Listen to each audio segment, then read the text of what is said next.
El juez Harold Branner creyó que sería otro día rutinario en la corte, enfrente de él solo un adolescente más, asustado. Pero cuando el joven acusado abrió la boca, todo cambió. El joven empezó a desmontar el caso pieza por pieza, como un cirujano experto desarmando un reloj. Y en ese instante, Brenner entendió que no estaba frente a un muchacho común, sino frente a algo que podría poner en jaque todo el sistema que juró proteger. El ambiente en la corte del condado de Los Ángeles era denso, cargado de murmullos y tensión. Cada asiento en la galería estaba ocupado por espectadores expectantes, testigos de un espectáculo que nadie se esperaba. Frente a la imponente mesa de defensa, el joven Leo Ramírez, de 18 años, se mantenía firme, acusado de robo de auto y resistencia. Pero en los ojos del juez Brenner quedaba claro, aquel juicio sería algo más que un simple trámite legal. El juez se reclinó en su asiento, tamborileando los dedos sobre la madera pulida, mientras observaba a Leo por encima de sus gafas con una sonrisa torcida, a medio camino entre la burla y el desprecio. ¿Te crees un experto en leyes, muchacho? Su voz sonó seca, cargada de sorna. Esto no es un club de debate. Una risotada se escapó de varios rincones de la sala, el alguacil, la taquígrafa, incluso la fiscal. Parecía que todos compartían la misma broma. Pero Leo no se inmutó. No rió. No bajó la mirada. Llevaba años preparándose para ese momento, aunque no en las circunstancias que habría querido. Mientras otros chicos de su edad aprendían las estadísticas de fútbol o se perdían en videojuegos, él estudiaba leyes y organizaba juicios imaginarios en su mente. Su madre, Rosa Ramírez, trabajó como asistente legal durante más de 2 décadas. Leo había crecido oyendo sus historias. Fiscales que torcían reglas, jueces que favorecían a ciertos abogados, defensores públicos abrumados por el sistema. A los 14 años, Leo ya analizaba juicios mejor que muchos estudiantes de derecho. Pero al juez Brenner no le importaba. Para él, Leo era solo otro joven descarriado. Acabemos con esto rápido, suspiró el juez hojeando el expediente. Tengo un partido de golf a las 2. La sala volvió a reír. Pero Leo esbozó apenas una sonrisa. Casi imperceptible. Porque el juez acababa de cometer su primer error, y la sala, distraída entre risas, aún no lo había notado. La fiscal, Carolina Esquivel, se puso de pie con la seguridad de quien cree tener la victoria asegurada. Su traje estaba impecable, su voz medida, como quien ha repetido el mismo discurso un centenar de veces. Su señoría, el Estado probará más allá de toda duda razonable que el acusado, Leo Ramírez, fue capturado infraganti en un vehículo robado, un Audi A4 modelo 2022, reportado como desaparecido apenas horas antes. Relató la historia de una persecución, de huellas dactilares en el volante, de un arresto limpio según el manual. Cada palabra caía pesada sobre la sala, mientras los espectadores murmuraban, fascinados por lo sencillo que parecía todo. El juez Brenner apenas contenía el bostezo. Continúe, dijo, recostándose aún más en su silla. Carolina caminó con pasos firmes hacia el jurado, lanzando miradas calculadas. La defensa intentará pintar al señor Ramírez como una víctima de las circunstancias. Pero seamos realistas, ¿qué tipo de víctima huye de la policía? La tensión creció como una ola a punto de romper. Pero Leo ni parpadeó. Carolina presentó un fajo de papeles. Su señoría, aquí está el testimonio del oficial Samuel Torres, quien vio personalmente al acusado al volante antes del arresto. El procedimiento fue impecable. El juez soltó un suspiro largo. Todo parecía sencillo, demasiado sencillo. Pero Leo, que había pasado su vida diseccionando casos, ya veía las grietas. Solo que aún no era el momento de atacar. No todavía. El juez golpeó su mazo suavemente. Bien. Veamos qué tiene que decir la defensa. La abogada de oficio, Isabel Torres, apenas había pronunciado palabra hasta ese momento. Se puso de pie, nerviosa, insegura. Su señoría, mi cliente. Leo apoyó suavemente una mano en su brazo. Un gesto claro. Ella vaciló, y se sentó. Fue entonces cuando Leo habló, por primera vez. Con voz serena, firme, me representaré a mí mismo, su señoría. Un silencio sepulcral invadió la corte. El juez Branner arqueó una ceja, divertido. ¿Tú solo? Sí, su señoría. Me defenderé. Los murmullos recorrieron la sala como un viento helado. El alguacil abrió mucho los ojos. La fiscal soltó una risa incrédula. Esto va a ser interesante, musitó. Pero cuando Leo dio su primer paso hacia adelante, ya no hubo risas. El peso de la sala se volcó sobre él, como si todos, de pronto, supieran que estaban a punto de ver algo que no olvidarían. Leo dejó que el silencio se prolongara un poco más, hasta que la incomodidad fue insoportable.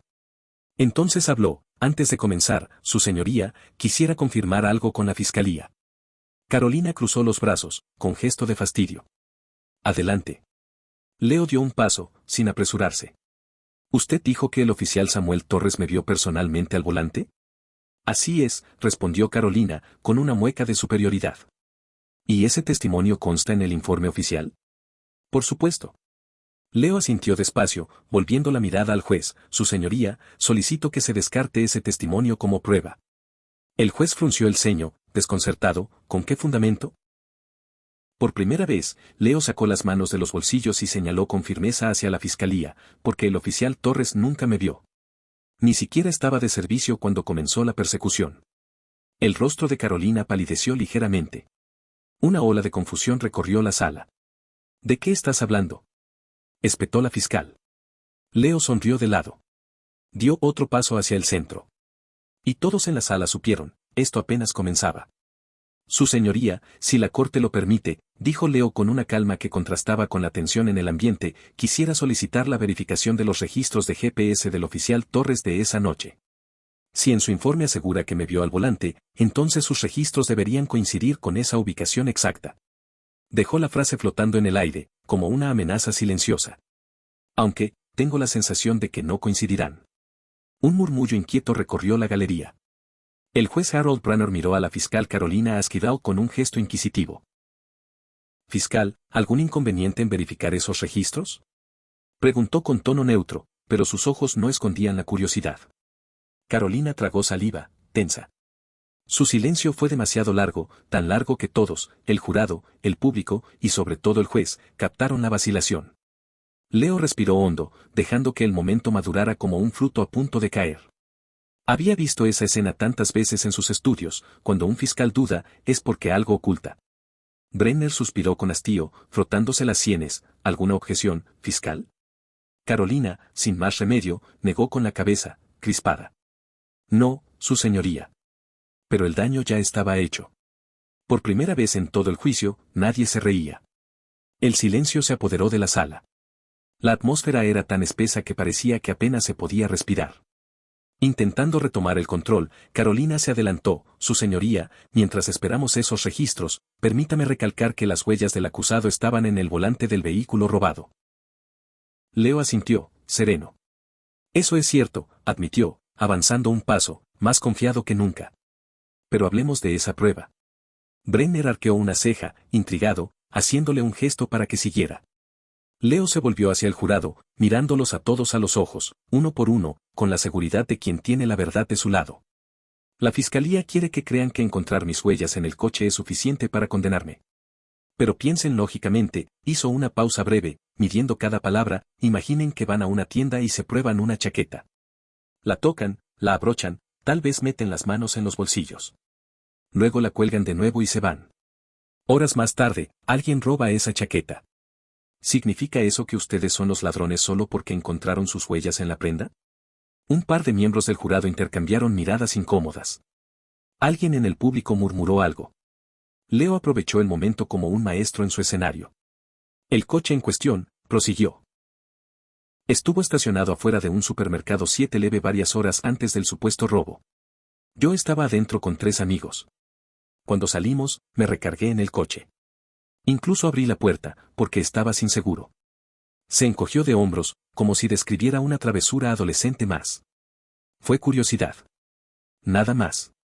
No lo conduje, no me llevé nada. No robé nada. Se detuvo un instante. Y entonces, con voz grave, disparó: ¿tocar algo te convierte en delincuente? Un silencio absoluto se apoderó de la sala. La fiscal Carolina hojeaba frenéticamente sus notas, buscando una vía de escape. Pero Leo no le dio respiro. Ya que estamos, hablemos también de cómo se obtuvieron esas huellas, dijo, girándose hacia el juez Brenner. Su señoría, el especialista forense que levantó esas pruebas fue convocado para testificar. El juez parpadeó, desconcertado, y miró a Carolina. Ella dudó apenas un instante. No, su señoría, admitió con voz tensa. Leo frunció los labios, como quien descubre algo predecible. Entonces, permítame entenderlo bien, dijo, dejando que su voz llenara el recinto, el Estado quiere condenarme basándose en una evidencia forense que ni siquiera consideró necesario que yo pudiera cuestionar. ¿Sin poder preguntar sobre la cadena de custodia? ¿Sobre la precisión de los análisis? Carolina apretó la boca en una fina línea, visiblemente derrotada. Leo asintió despacio. Interesante, dijo simplemente. El juez Brenner dejó escapar un largo suspiro, masajeándose el puente de la nariz. La cara de un hombre que ya intuía que este juicio estaba muy lejos de ser una formalidad. Pero Leo aún no había terminado. Lo que vendría a continuación iba a cambiarlo todo. Avanzó otro paso, sin levantar la voz, pero logrando que todos contuvieran la respiración. Su señoría, me gustaría presentar como prueba una declaración oficial del verdadero propietario del vehículo. El ceño de Brenner se frunció. ¿El propietario?, repitió, intrigado. Sí, confirmó Leo. El señor Luis Mendoza, dueño registrado del Audi robado. Y presentó una declaración esa misma noche que, curiosamente, nunca fue incluida en los documentos de la fiscalía. Se volvió hacia Carolina, que parecía querer hundirse en el suelo. ¿Recuerda lo que el señor Mendoza dijo a los oficiales? La fiscal no respondió. Leo, sin perder tiempo, sacó una hoja de su carpeta y leyó con voz clara: dejé el coche encendido mientras entraba a la gasolinera. Un muchacho debió subirse y se fue conduciendo. Pero no era el que arrestaron. El chico que vi era blanco. El murmullo que recorrió la sala fue casi un rugido contenido. Leo levantó la hoja en alto. Esto consta en el reporte original. El mismo que la fiscalía decidió ignorar. Se volvió hacia el juez Brenner, su mirada cargada de una fuerza imposible de ignorar.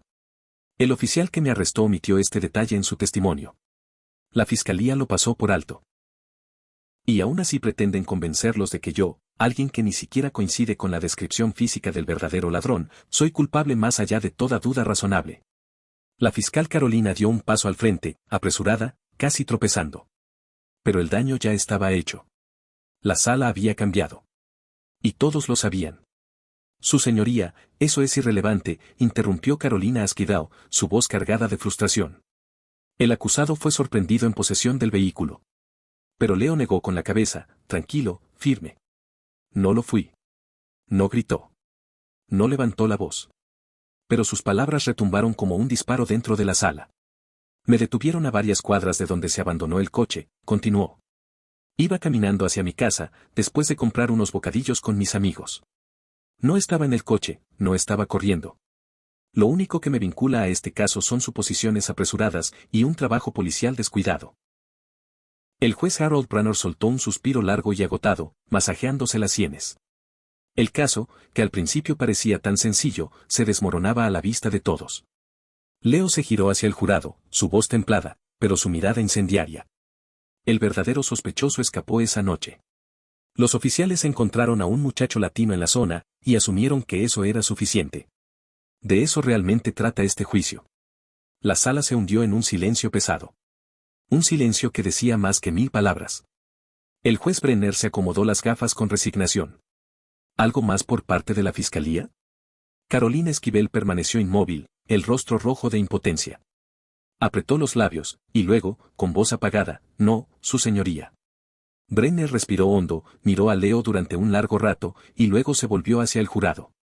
Finalmente, inclinó la cabeza, su voz grave resonando como un trueno: caso desestimado. Por un breve instante, la sala quedó congelada. Luego, el murmullo explotó en oleadas. Algunos espectadores soltaron suspiros de alivio, otros, exclamaciones de incredulidad. Los reporteros desenfundaron sus libretas, los flashes de las cámaras comenzaron a parpadear como relámpagos. Leo se mantuvo de pie, inmóvil, dejando que el peso de su victoria quedara grabado en cada mirada, en cada susurro. El juez Brenner lo observó un momento más, y en su expresión, por primera vez, no había arrogancia. Había algo diferente. Reconocimiento. Tal vez, incluso un atisbo de remordimiento. Leo le sostuvo la mirada un instante. Luego, con paso firme, se dirigió hacia la salida. Pero justo cuando tocó la puerta, la voz del juez lo alcanzó: señor Ramírez. Leo se detuvo, pero no se giró. Esperó. Brenner vaciló. Y finalmente, en un tono que parecía casi humano, dijo: debería considerar estudiar derecho. Una sonrisa se dibujó lentamente en el rostro de Leo. No necesitaba considerarlo. Ya estaba en camino. Afuera, el caos continuaba.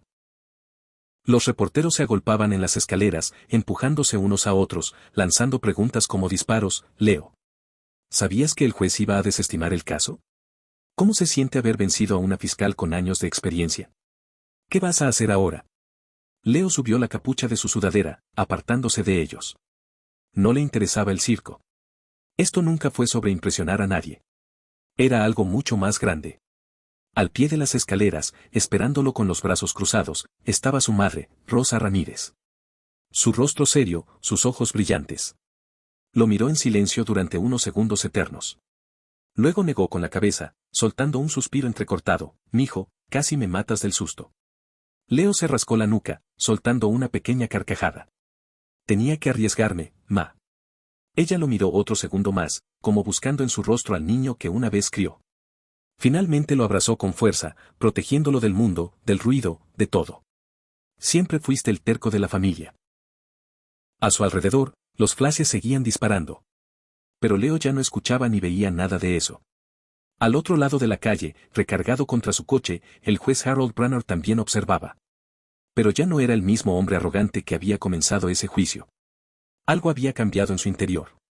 Porque ese día, un muchacho de 18 años le había demostrado algo que nunca había querido admitir, que el sistema no siempre tiene la razón. Que a veces, el sistema se equivoca. Y que a veces, un solo joven decidido puede obligarlo a retroceder. La pregunta que quedó flotando en el aire era devastadora: ¿cuántos otros casos se habían cerrado igual? ¿Cuántas vidas destruidas por suposiciones, atajos, prejuicios? ¿Cuántos sin un Leo Ramírez que supiera cómo defenderse? Leo sabía la respuesta. Y sabía lo que tenía que hacer. Ese día no sería el último en que pisaría una sala de juicios. Pero la próxima vez, no sería como acusado. Sería como abogado. Y cuando ese momento llegara, no estaría solo. Sería la voz de todos aquellos que alguna vez fueron ignorados. Porque el sistema de justicia está hecho de leyes. Pero lo mueven personas. Y las personas pueden cambiar. Si las obligamos a hacerlo.